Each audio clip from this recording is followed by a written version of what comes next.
الله الله الله الله يا مولانا الله الله الله لا إله إلا الله.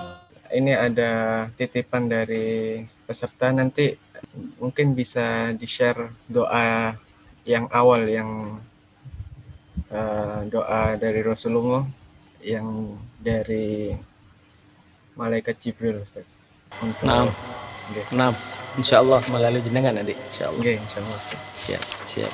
Mungkin kalau belum ada yang bertanya, mungkin ada closing statement dari Ustaz Farudin, disilahkan. Jadi yang perlu kita perhatikan dalam kehidupan ini, kita harus jadi pemenang, bukan menjadi orang yang kalah.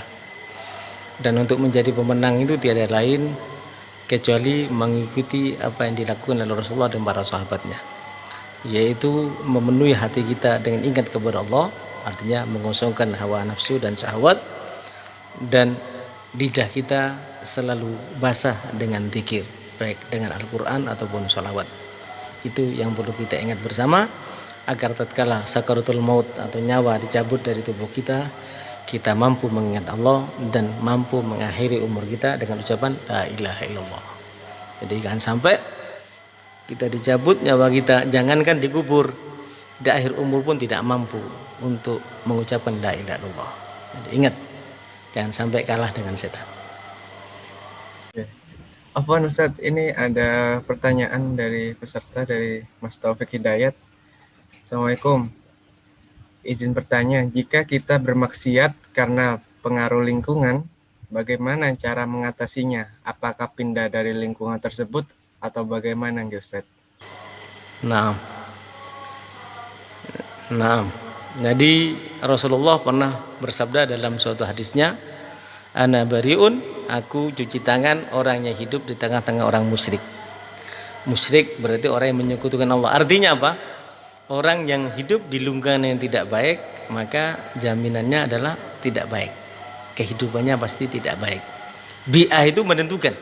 Boleh orang itu tinggal di lingkungan yang tidak baik kalau dia mampu merubah. Kalau kira-kira terpengaruh, maka dia harus meninggalkan lingkungan tersebut. Karena terjadi Bani Israel yang pernah membunuh 9-100 orang itu, tatkala mau bertobat syaratnya apa? Kan bunuh 99 orang. Tanya kepada pendeta, bagaimana caranya bertobat? Kenapa? Apa dosa kamu? Dia bilang, aku membunuh 99 orang. Katanya si rahib ini, pendeta, kamu tidak mungkin diterima tobatnya oleh Allah. Akhirnya digenapkan 100. Akhirnya datang ke rahib yang lainnya, ke ulama lah kalau sekarang. Ulama Bani Israel pada waktu itu datang, aku sudah membunuh 99 orang. Ada pintu tobat enggak? Katanya si ulama ini, ada. Kamu harus pindah dari tempat. Jadi kalau kira-kira kita tidak bisa bertahan untuk istiqomah di tempat kita ini, lalu kita mau bertobat, kita tidak boleh ada di tempat kita itu, tidak boleh ada di bi'ah tersebut, di komunitas tersebut, harus pindah ke tempat yang lainnya. Sehingga si Bani Israil ini tatkala dia pindah meninggalkan negerinya, di tengah perjalanan baru berjalan mati, belum nyampe ke yang dituju. Ternyata sebetulnya tempat yang dituju masih jauh, tempat yang ditinggalkan lebih dekat. Akhirnya apa? Tempat diukur, malaikat azab mengatakan ini bagianku, malaikat rahmat mengatakan ini bagianku. Akhirnya malaikat yang ketiga diutus oleh Allah untuk memberi jalan tengah. Apa jalan tengahnya? Diukur lebih dekat ke tempatnya dia, tempat maksiatnya awalnya itu, negerinya dia, atau tempat dia mau hijrah. Ternyata dihitung oleh Allah, didekatkan ke tempat dia yang akan hijrah. Artinya orang yang meninggalkan komunitas kemaksiatan itu akan lebih didekatkan kepada rahmat Allah. Nah, marhaba. Amin. Mudah-mudahan kita mampu semuanya. Ada pertanyaan lagi, Ustaz. 2 pertanyaan. Okay. Yang kedua itu, Assalamualaikum Ustaz, mohon petunjuk kiat-kiat berzikir dengan khusyuk, dari Mas Ahmad Baihaqi. 6. Al-Imam Ghazali sudah menyebutkan tadi, pangkal atau puncak terakhir dari zikir itu adalah sholat. Artinya apa? Kalau kita ingin khusyuk dalam berzikir, tentu yang pertama harus tahu artinya apa yang kita baca. Yang kedua, kita usahakan dalam sholat kita bisa khusyuk. Bagaimana cara bisa khusyuk?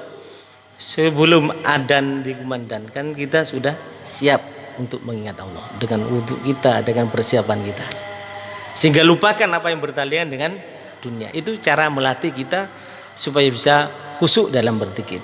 Kalau sholat kita bisa khusyuk, insya Allah zikir juga bisa khusyuk. Semuanya tarbiyahnya atau uji cobanya dalam sholat.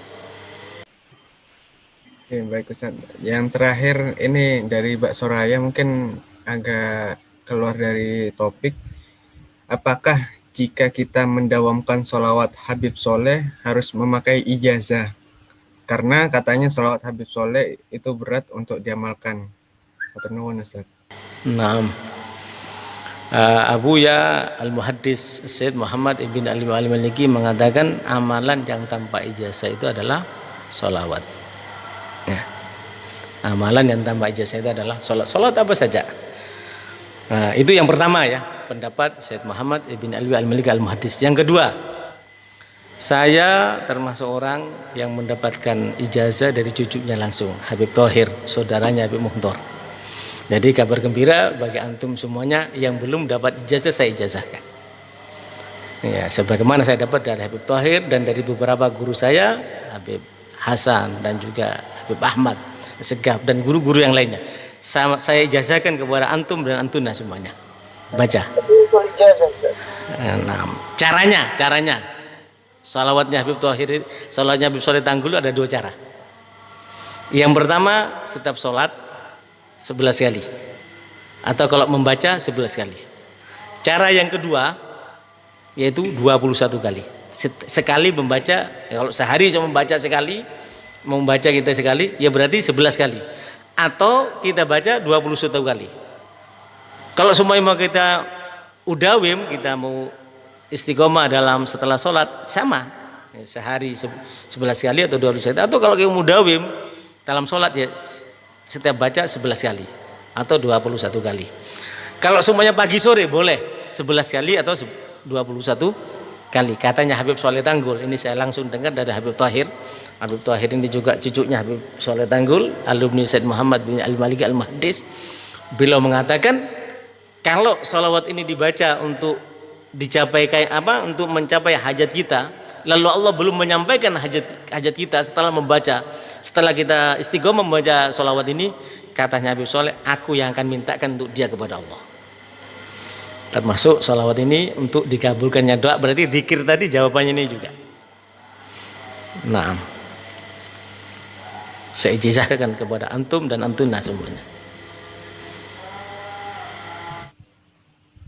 Mungkin ada closing statement lagi Ustaz atau cukup? Nah, ada satu statement bukan dari saya tapi dari Sayyidina Syekh Abdul Qadir Al-Jailani. Sayyidina Syekh Abdul Qadir Al-Jailani pernah ditanya oleh muridnya, "Ya Syekh, zaman penuh fitnah, ini ratusan tahun yang lalu, apalagi zaman sekarang. Bagaimana kalau saya hidup di satu zaman saya tidak punya syekh? Kalau sekarang ada antum ya Syekh Abdul Qadir Al-Jailani. Kalau nanti sumpahnya tidak ada mursyid, tidak ada orang yang bisa saya jadikan panutan. Zaman sudah penuh fitnah.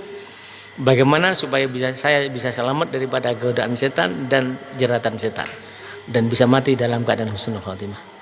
Kata Syekh Abdul Qadir Al-Jailani, jadikan lidahmu selalu basah bersalawat kepada baginda Nabi Muhammad.